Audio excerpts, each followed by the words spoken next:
Welcome to Fundamentals of Artificial Intelligence. Today we shall look at propositional logic. In propositional logic, simplest statements are treated as indivisible units, and that makes it fundamentally different from Aristotelian logic. Propositional logic is also called sentential logic or statement logic, since logical relationships are involved between statements or propositions treated as wholes. Let us start our discussion of propositional logic by looking at the definition of proposition. A proposition is a statement that is by itself either true or false. Statements like all humans are mortal, Ram is married, I will pay for the meal are propositions, for they can evaluate to either true or false. On the contrary, statements like come here, why are you crying are not propositions, for you cannot evaluate them to be either true or false. Come here is a command, why are you crying is a question. Propositional logic is a mathematical system for reasoning about propositions and looking at how they relate to one another. Every statement in propositional logic consists of propositional variables, which are then combined via propositional connectives. Every variable represents some proposition. Let us say I want to talk about the day. I would say it is hot. I can use a variable to represent this statement. Then I would have to use another variable to say something like it is humid. If I want to now construct a more complex statement like if it is humid, it is hot, then I need to use connectives. So, connectives encode how propositions are related. We started with two simple propositions, one saying it is hot, the other saying it is humid, and then using propositional connectives I could create a more complex statement like if it is humid then it is hot. Propositional variable represents an arbitrary proposition. We represent propositional variables with uppercase letter. Continuing our discussion about the weather today, we could use a variable symbol like P to represent it is hot and another variable symbol Q to say it is humid. Each variable can take one of two values. That is, the variable can be either true or false. If a proposition is true, then we say that its truth value is true, and if a proposition is false, we say its truth value is false. Let us now look at the propositional connectives. We will first focus on the three logical connectives. The first one of them is the logical not, read as not P. Not P is true if and only if P is false. Not P is also called logical negation. The next propositional connective is the logical and, read as P and Q. P and Q is true if both P and Q are true. Logical and is also referred to as logical conjunction. The third of the propositional connectives is the logical or, read as P or Q. P or Q is true if at least one of P or Q is true. Logical OR is also referred to as logical disjunction. The OR that we are talking of here is an inclusive OR. That is, it is true if at least one of the operands is true. We will now look at the propositional connective of implication and thereafter the propositional connective of biconditional. But we will again focus on these connectives in detail in the course of our discussion. So, let us look at implication. If P then Q, this is false when P is true and Q is false and is true otherwise. Implication is also called material conditional operator. We have the biconditional P if and only if Q. The biconditional is true if P and Q have the same truth values and false otherwise. The biconditional connective is also called material biconditional operator. Apart from these propositional connectives, we have two more connectives which do not connect any proposition. They are as if connecting 0 propositions. They are the connectives of true and false. The symbol top is a value that is always true, whereas the symbol bottom is a value that is always false. Having introduced connectives, variables, let us now look at what it means to have a sentence or a well-formed formula in propositional logic. A sentence, also called a well-formed formula, is defined as follows. A symbol is a sentence. If S is a sentence, then not S is a sentence. We have not discussed parentheses as of yet, but parentheses are used to disambiguate the precedence of the operators in a propositional logic statement. If I have a sentence S and close within the parentheses, that also is a sentence. Next we have sentences S and T, then the disjunction of S and T, the conjunction of S and T, if S then T, and S if and only if T are all sentences.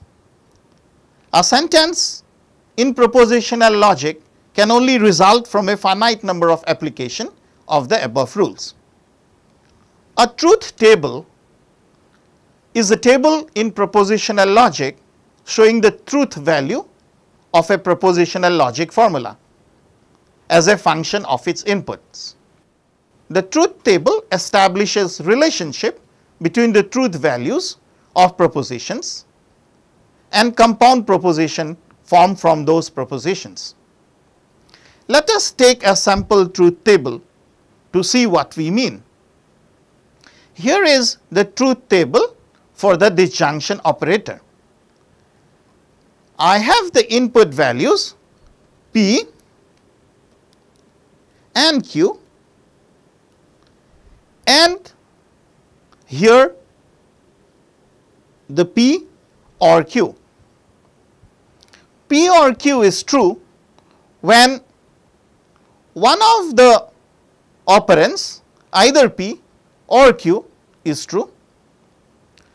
So, we have P being true, Q is true, therefore, P or Q is true. For the next statement here, P is true, Q is false, but then P or Q is true. Here Q is true, therefore, P or Q is true.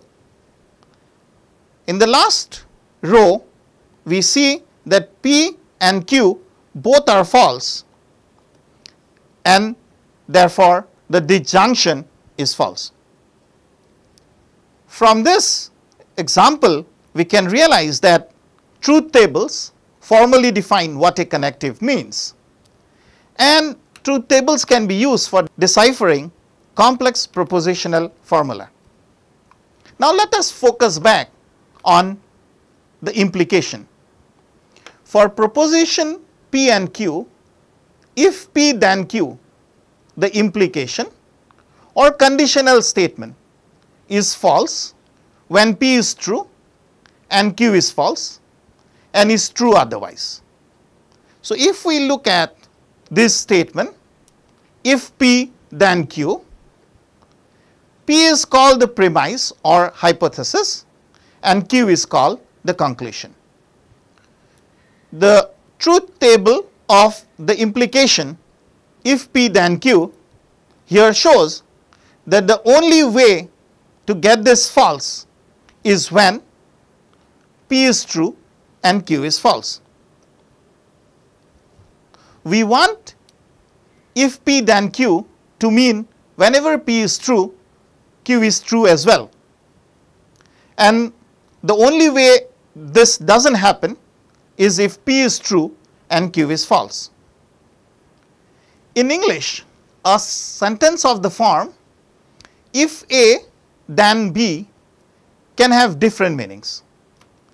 Typically, there is a causal relationship between A and B, which is not required in logic. We are often implying more than simply that if A holds, then B holds as well in English. Let us take an example and try to understand this. If I make a statement like, if I earn a bonus, then I will buy a car. The common sense interpretation of this sentence is that the inverse statement is also true. That is, if I do not earn a bonus, then I will not buy a car. Now, let us use some prepositions. Now, let us take a variable P to represent I earn a bonus, the variable Q to I will buy a car, then the statement if I earn a bonus, then I will buy a car could be if P then Q.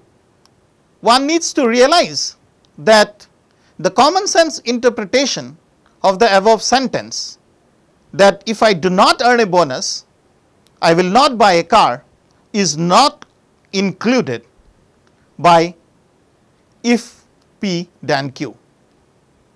Let us look at now the biconditional of statements P and Q, which is denoted as P if and only if Q. It is true if P and Q have the same truth values and false otherwise. The biconditional operator is used to represent a two-directional implication. Specifically, P if and only if Q means that P implies Q and Q implies P. Conversely, if both P implies Q and Q implies P are true, then P if and only if Q is true. Let us look at the operator precedence for propositional logic. We have 5 operators: the negation, the conjunction, disjunction, the implication and the biconditional. Not binds to whatever immediately follows it.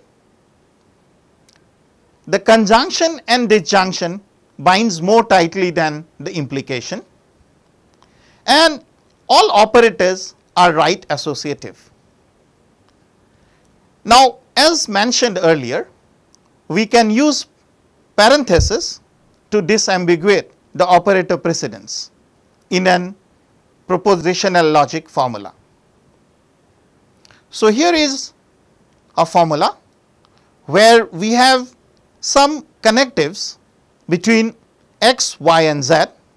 Now, until we put parenthesis, it is not very clear what this is. So, parenthesis can disambiguate the precedence. We could have this statement actually saying negation of x implies x or z and y. Now, let us try to translate English into logic statements.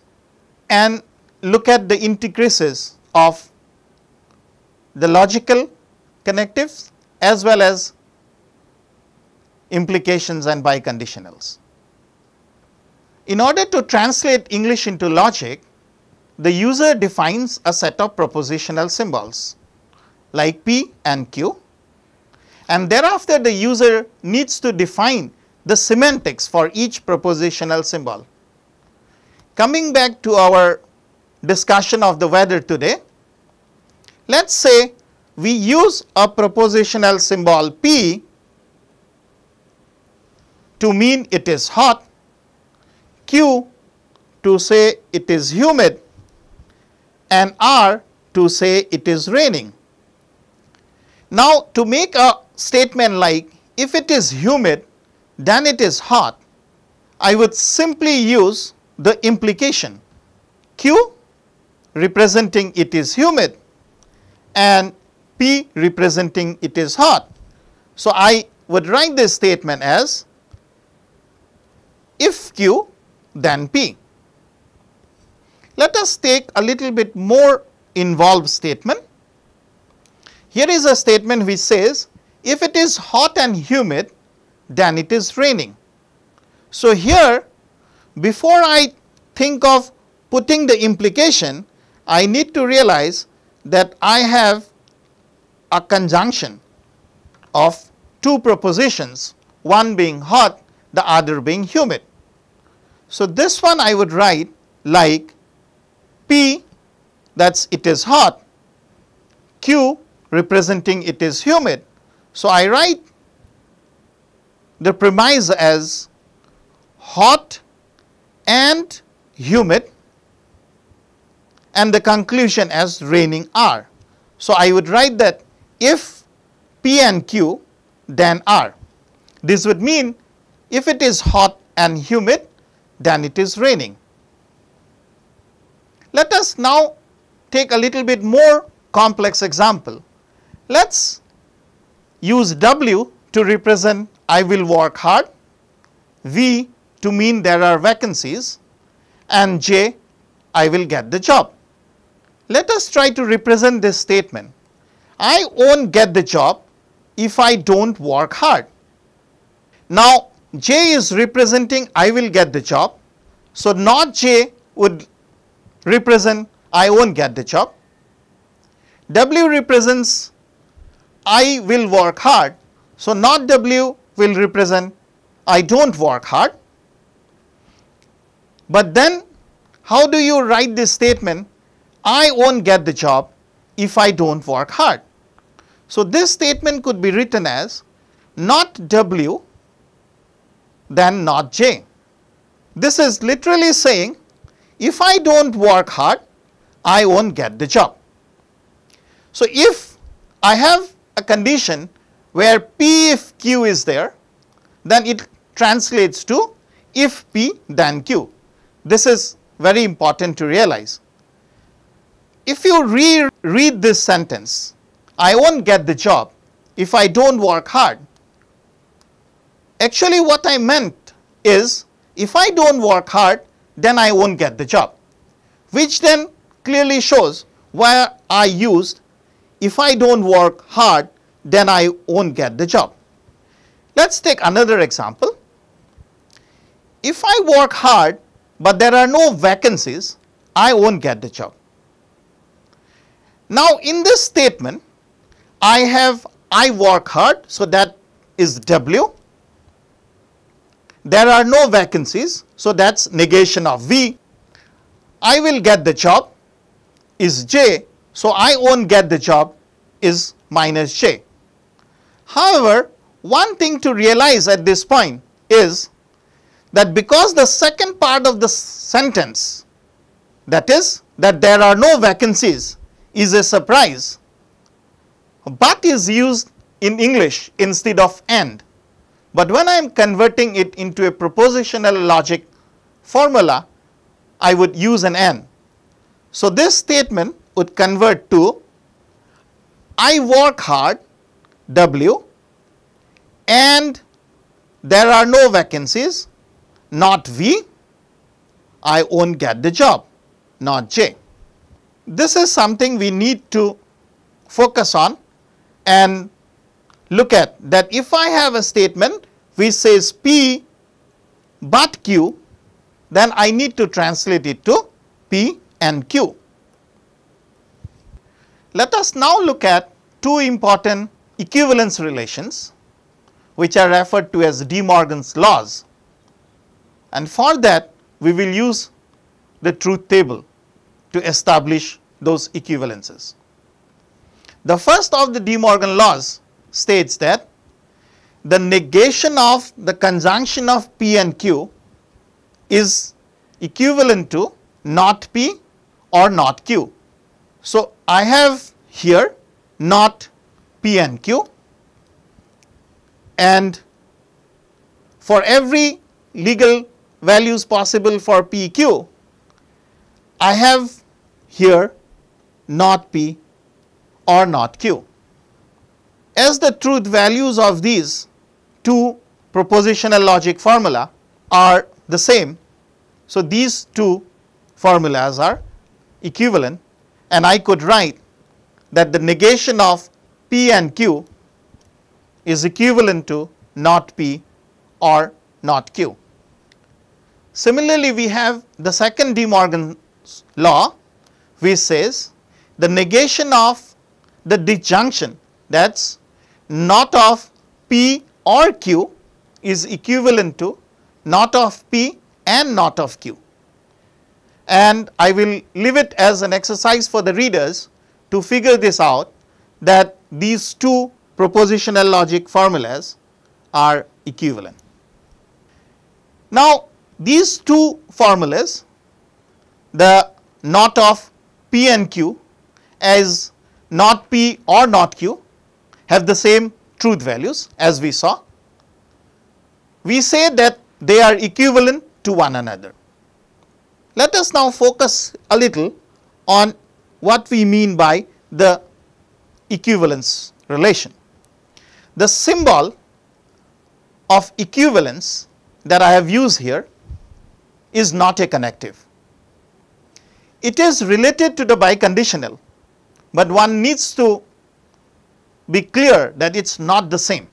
The statement that not of P and Q is equivalent to not P or not Q means that the two formulas are equivalent.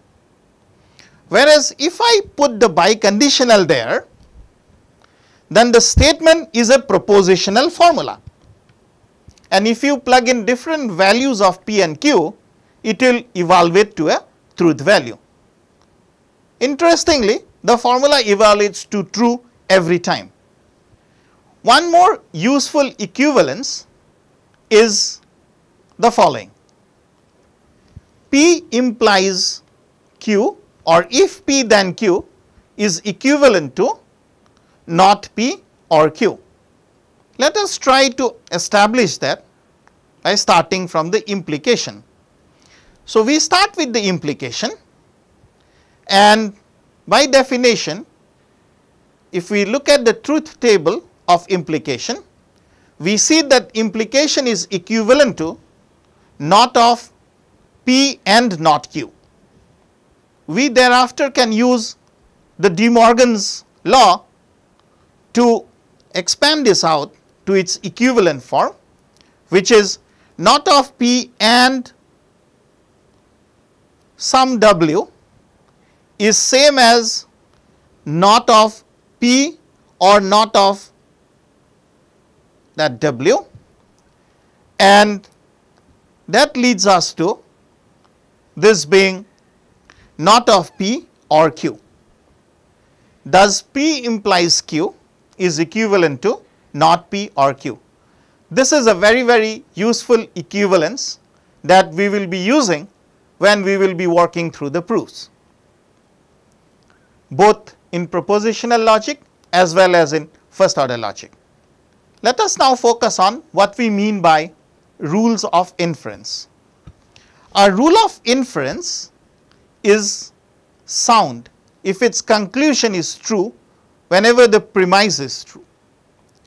So, here are some examples of sound rules of inference, and each can be shown to be sound using a truth table. The first one, modus ponens, is like I have A implies B and I know A, therefore, I could conclude B. A implies B, A, therefore, I could draw the conclusion B. The next is about AND introduction, which is in the premise if I know both A is true, B is true, then I can conclude A and B. The third of the rules of inference is the AND elimination. So, if we have the conjunction A and B, then we know that this statement is true if both of them are true. Therefore, we could write A, or equivalently we could write B.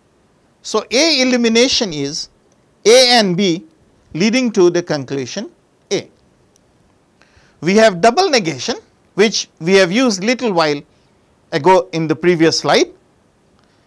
The negation of A is A itself. We have unit resolution, which is A or B and not B is A. And finally, we have a very important rule of inference, the resolution, which is A or B, not B or C, leading to A or C. So, these rules of inference that I have, I will come back to this when we will discuss proofs in first order logic in more detail.